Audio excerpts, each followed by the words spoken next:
നൂറ്റാണ്ടുകളായി കേരളത്തിൽ ആചരിച്ചു വരുന്ന ഒരു കലാരൂപമാണ് തിറയാട്ടം. എന്നാൽ ഇതിന്റെ ഹിസ്റ്ററി നിങ്ങളിൽ എത്ര പേർക്കറിയാം? നൂറ്റാണ്ടുകളായി കേരളത്തിന്റെ സംസ്കാരത്തിന്റെയും പാരമ്പര്യത്തിന്റെയും മതപരമായ ആചാരങ്ങളുടെയും ഭാഗമായ മലയാളികളുടെ സ്വന്തം കലാരൂപമാണ് തിറയാട്ടം. നൃത്തം, നാടകം, സംഗീതം എന്നിവ സമന്വയിപ്പിക്കുന്ന ഈ ചടുലമായ പ്രകടന കല വടക്കൻ കേരളത്തിലെ ക്ഷേത്രോത്സവങ്ങളിൽ പരിപാടികളായിട്ടാണ് കൂടുതൽ അവതരിപ്പിച്ച് കാണാറുള്ളത്.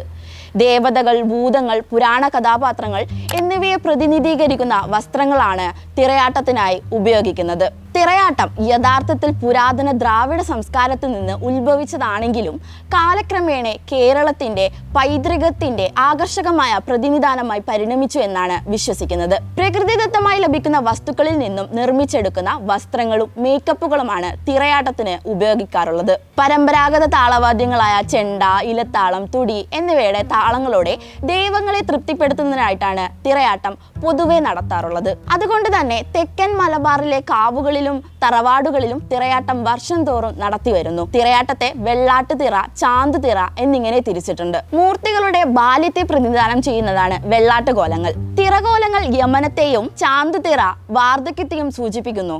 അതെ, ചരിത്രങ്ങൾ വിശകലനം ചെയ്യുമ്പോൾ നമുക്ക് ലഭിക്കുന്ന അറിവുകൾ ഇതൊക്കെയാണ്.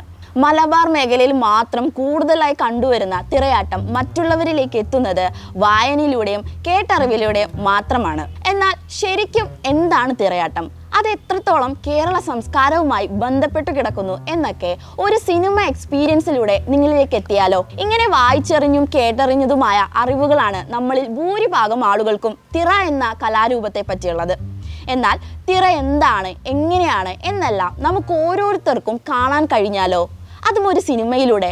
മലയാള സിനിമാ ചരിത്രം പരിശോധിക്കുമ്പോൾ തിറയെ യഥാർത്ഥത്തിൽ കൃത്യമായി പ്രതിഫലിപ്പിച്ച സിനിമകൾ വിരളമാണ് എന്ന് തന്നെ പറയാം.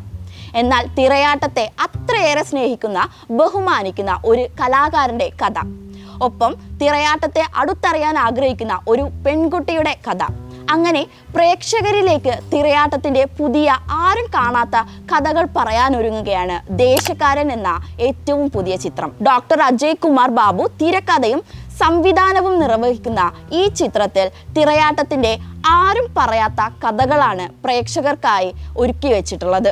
യദു രാധാകൃഷ്ണന്റെ മികച്ച വിഷ്വൽസിലൂടെയും നന്ദു കർത്തയുടെ സംഗീതം കൂടെ ചേരുമ്പോൾ നമുക്ക് ലഭിക്കാൻ പോകുന്നത് തിറയാട്ടത്തിന്റെ ഒരു ഗംഭീര തിയേറ്റർ അനുഭവം തന്നെയായിരിക്കുമെന്ന് ട്രെയിലറിലൂടെ തന്നെ നമുക്ക് ഉറപ്പിക്കാം. ജനുവരിയിൽ തിയേറ്ററിലെത്തുന്ന ദേശക്കാരൻ നല്ലൊരു തിയേറ്റർ അനുഭവം ആയിരിക്കുമെന്ന് കൂടെ നമുക്ക് ഉറപ്പിക്കാം.